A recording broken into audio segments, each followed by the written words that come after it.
नमस्कार मित्रांनो, मी राहुल चव्हाण आपले स्वागत करतो आपल्या चॅनल मराठी रहस्य कथावर। आज आपण जाणून घेणार आहोत एक रहस्यमय कथा, खंडाळा घाट एक थरारक अनुभव। तर काही घटना मनावर परिणाम करून जातात असं म्हटलं जातं। माझ्याही बाबतीत तसेच घडले आहे। अंधारात जायला मी खूप घाबरते। आज सुद्धा एकटे घरात राहणे माझ्यासाठी अशक्य आहे। माझ्यासोबत काय घडले याची हकीकत मी तुम्हाला आज सांगत आहे। माझे नाव मी अलिप्त ठेवू इच्छिते, कारण मला असल्या गोष्टींची फार भीती वाटते। उगाच माझ्यासोबत काही घडू नये।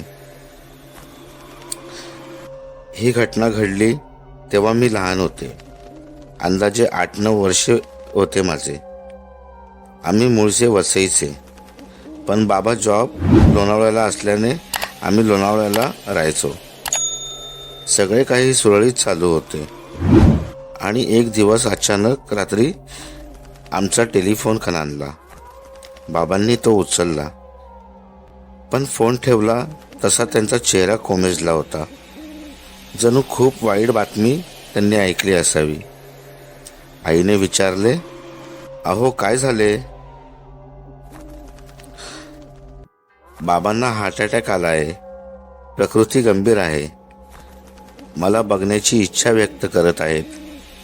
बोलताना बाबांचा स्वर रडवेला झाला होता। आजोबा माझ्यावर खूप प्रेम करायचे, त्यांना भेटण्याची मलाही ओढ लागली होती, पण तात्काळ निघायला लागणार होते। रात्रीचे 9-9:30 झाले असतील। आमच्या घरापासून जवळच एक टॅक्सी स्टँड होते। बाबाने तिथे जाऊन एक टॅक्सी घेऊन आले।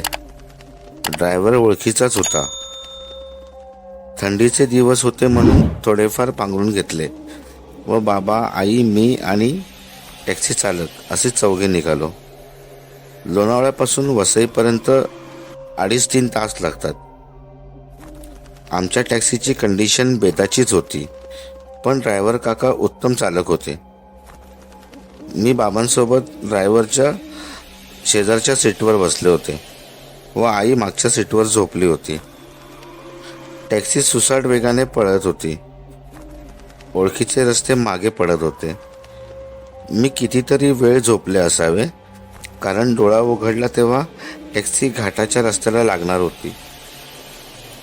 ड्रायव्हर काकांनी एकदा टॅक्सीमध्ये बसलेल्या स्वामींच्या मूर्तीच्या पायांना स्पर्श केला आणि हळूवार टॅक्सी घाटाच्या रस्त्यावर चालू लागली। दिवसा दिसणारी हिरवळ रात्री तितकीच भयानक वाटते। मी प्रवासाचा आनंद घेण्यात मग्न होते।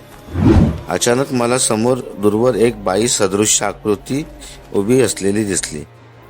मी डोळे विस्फारून तिच्याकडे बघू लागले। रस्त्यात धुके पण खूप होते, त्यामुळे ती अस्पष्ट दिसत होती, पण जसे आमची टॅक्सी जवळ जाऊ लागली तशी ती मला स्पष्ट दिसू लागली। तिच्या हातात काहीतरी होते। बाळाला धरतात तसे तिने हातात काहीतरी धरले होते।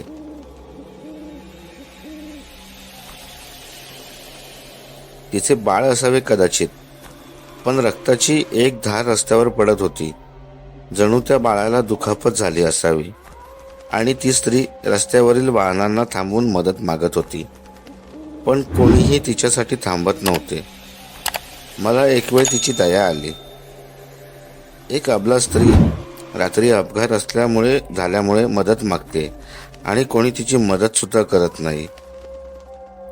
आता आमची टॅक्सी तिच्या अगदी जवळ आली होती। ती मला स्पष्ट दिसत होती। तिचा वर्ण फिकट पांढरा होता आणि तिचे केस जमिनीपर्यंत लांब मोकळे सोडलेले होते। आश्चर्याची गोष्ट होती की ती फक्त गाऊन आणि ब्लाउजवर होती।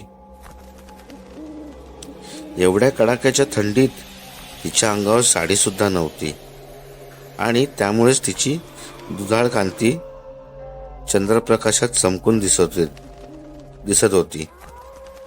तिने आमच्या टॅक्सीला न पाहता हात दिला, परंतु काकांनी टॅक्सी थांबवली नाही। ते आपल्याच वेगाने चालत राहिले आणि महत्त्वाचे म्हणजे तिच्याकडे त्यांनी थोडे सुद्धा बघितले नाही. टॅक्सी थोडी पुढे गेली तसे बाबांनीच काकांना विचारले, का रे, गाडी का नाही थांबवली?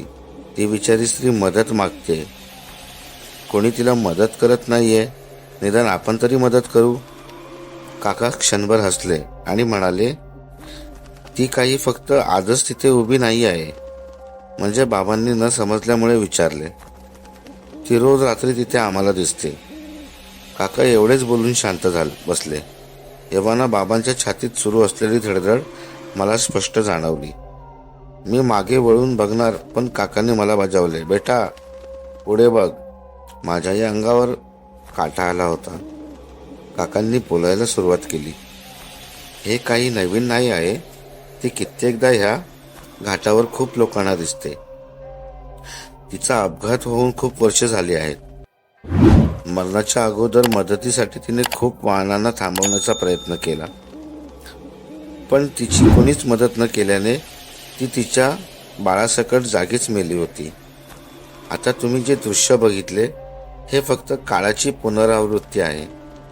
ज्या व्यक्ती मनाने कुमकुवत आहेत अथवा ज्यांचा देवावर विश्वास नाही, अशा कित्येकांना ती दिसते, वाहन थांबवण्याचा प्रयत्न करते आणि समजा कोणी चुकून थांबलेच तर ती अदृश्य होते आणि पुढे कुठेतरी त्या वाहनाचा अपघात होतो.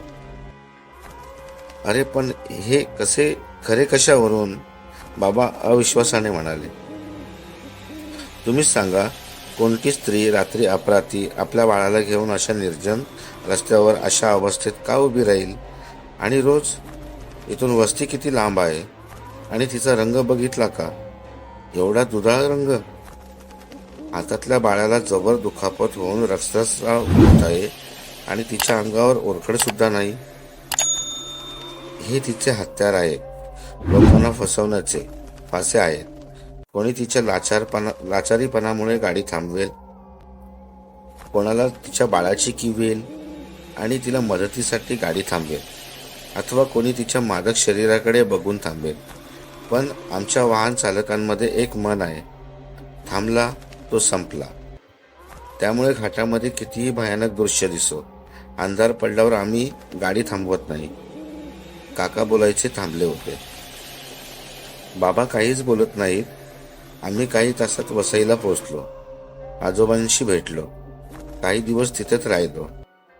देवाच्या कृपेने आजोबांची तब्येत सुधारली आणि ते अगदी ठणठणीत बरे झाले. आम्ही काही दिवसांनी लोणावळ्याला परत आलो. आता ह्या गोष्टीला घडायला कितीतरी वर्ष झाली, पण तिचा ठसा माझ्या मनावर अजूनही तसाच आहे. मी कित्येकदा विचार करते, जर त्या स्त्रीला खरेच मदत हवी असेल तर, जर एखाद्या अपघातात ती भयंकर वेदनेने तडफडणाऱ्या आपल्या बाळाच्या प्राणाची भीक मागण्यासाठी एकटीच का हात देत असेल तर, केवळ अंधश्रद्धेपोटी लोक अपघात समयी गाडी न थांबवता भीतीमुळे पुढे जात असतील, तेव्हा त्या स्त्रीला काय वाटले असेल? तिचे बाळ वाचले असेल का? आणि जर कोणी गाडी थांबून तिला मदत करण्यासाठी थांबले असेल तर त्याचाही अपघात झाला असेल का? खूप सारे प्रश्न मनात येतात, पण केवळ कोणाच्या अफवांवरून मदत करण्यास टाळणे हे योग्य नाही. शेवटी एकच सांगेल, अपघात समयी मदत करा. तुम्हाला ही कथा कशी वाटली हे कमेंट करून आम्हाला सांगा. आणि आपण नवीन असाल तर आपल्या चॅनलला सबस्क्राईब करा, लाईक करा, शेअर करा. आशा आहे की तुम्हाला खंडाळा घाट एक थरारक अनुभव ही कथा नक्कीच आवडली असेल. धन्यवाद.